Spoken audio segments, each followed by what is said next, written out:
Tom, what do you make of this idea that, as Kaplan was alluding to, the Fed kind of changes course and then these things just normalize? Is it linear like that, or does it take a little more than just kind of one thing goes up like interest rates and then speculative assets go down?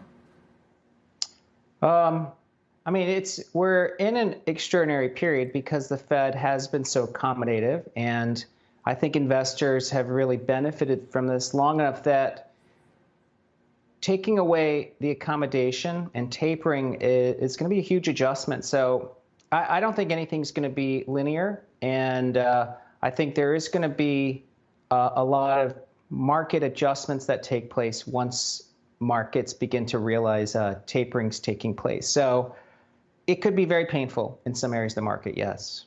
Now, analysts will come on our air, or we'll talk to sources that point to a couple of areas that I want to get your thoughts on.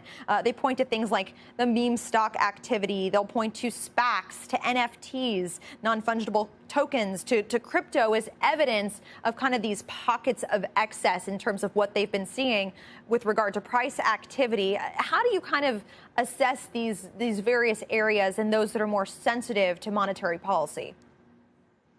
I think we're going to know as we get closer to a period of adjustment what is grounded on fundamentals and what's supported purely by liquidity or by the reflexivity, assuming other people are buying things. I don't necessarily agree that NFTs or crypto is actually in a bubble in that manner. And I think it's as you know, SPACs are largely just a capital structure, and so I think there are going to be some SPACs that can take advantage of this, and there's going to be a lot of, sort of de-SPACed entities that might re-rate. But, it's going to be a winners versus losers. And, as Warren Buffett says, it's really going to be a moment when the tide goes out and we can see who's wearing a bathing suit. Yeah, that is one of my favorite Buffett quotes as well. Where do you see the winners and losers?